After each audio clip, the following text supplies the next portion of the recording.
talk about travel industry as a whole, I think the budget is good in certain ways, because tourism needs to survive for long term, and it needs to survive with the right infrastructure. I remember all these years, since the last 20 years, the only thing that we used to crib about is there's no infrastructure. That's why we are not getting inbound. Okay. Or we don't want to travel domestically. We want to travel out. This was a crying word to the government for last so many years, since leaving a couple of years and maybe now. So now that's the excuse we used to always give. Why aren't the numbers up? So I think this is a real opportunity that we are getting in this country. And I think the vision of our government and the Honorable Prime Minister is really commendable, that at least they are building on the industry. So हमारा एक रोना तो बंद हो गया कि हम नहीं रो सकते उसके लिए कि आपके पास infrastructure नहीं है. Infrastructure is there.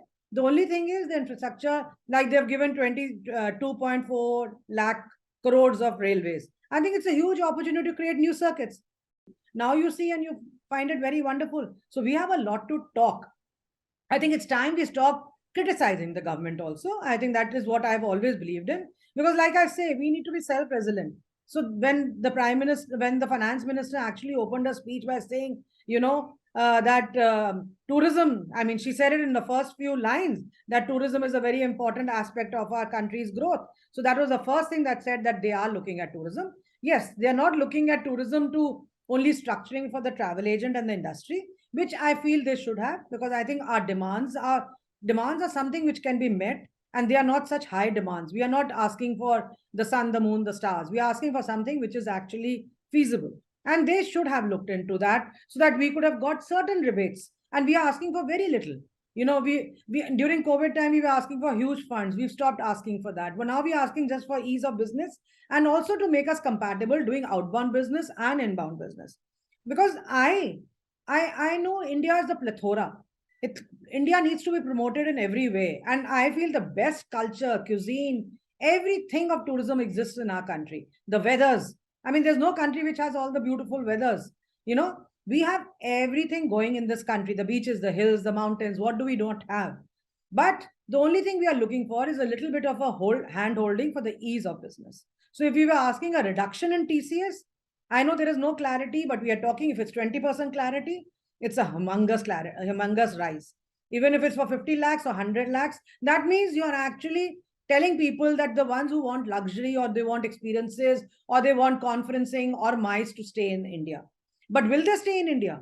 Or are we creating a dual market again, a double market of black and white again? We were thinking of removing all these, wrong ways of working. But are you bringing it back? So there are a lot of ways, because people are going to still find a way to get out. People are still going to find a way of doing business. So we want that you should incentivize MICE, conferences, weddings in our own country. Make taxes low, that you still gain. We don't actually, sometimes I feel we don't want credit inputs. Why are we giving us credit? For tourism sector, don't have any credit inputs. You want to make 2% out of the entire business, take 2%. Leave it alone. TCS, why are you putting TCS? You're making us more expensive.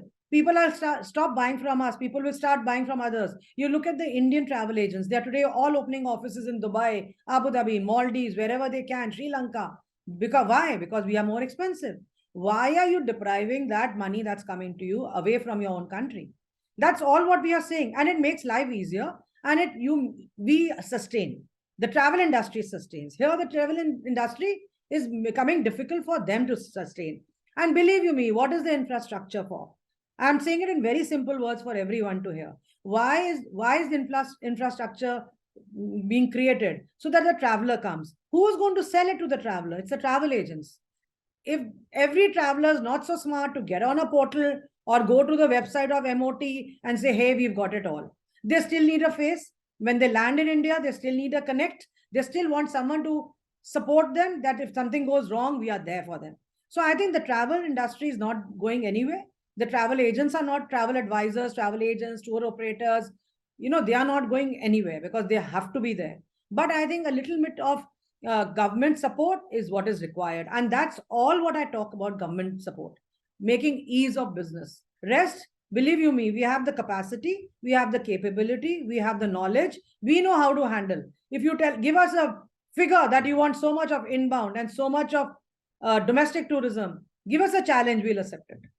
but you accept our little bit small, small things that you can easily give it to us. So that's the first thing that comes to my mind very, very strongly. And I wish our finance minister and our honorable prime minister would reach there also, because we are going to keep sending a list. We've done that every time pre-budget, sending them our wish list.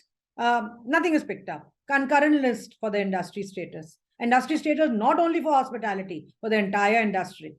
We don't have collaterals to give you, not even to the bank to take a loan, or as hoteliers have it to get to be getting that industry status. We are the service providers. How do you actually bring us into the purview of being a service provider, but then let us make money? Where do we go? So I think this is where the government should talk to us, hear us out, and say, see, these are our pain points. Can you please look into it? We are a part of you. We are a part of your country. We are a part of our country. We are the citizens of this country. Please give us that benefit. And that's all what I ask for. Let us, one thing I'm going to say it here, maybe from your platform, you can loudly say it everywhere. Please keep us in the Ministry of Tourism as a private stakeholder, sitting on a chair to guide you there. We don't want any money from you, but let us sit on a chair, give us a desk, so we could be the connect between the travel and the ministry.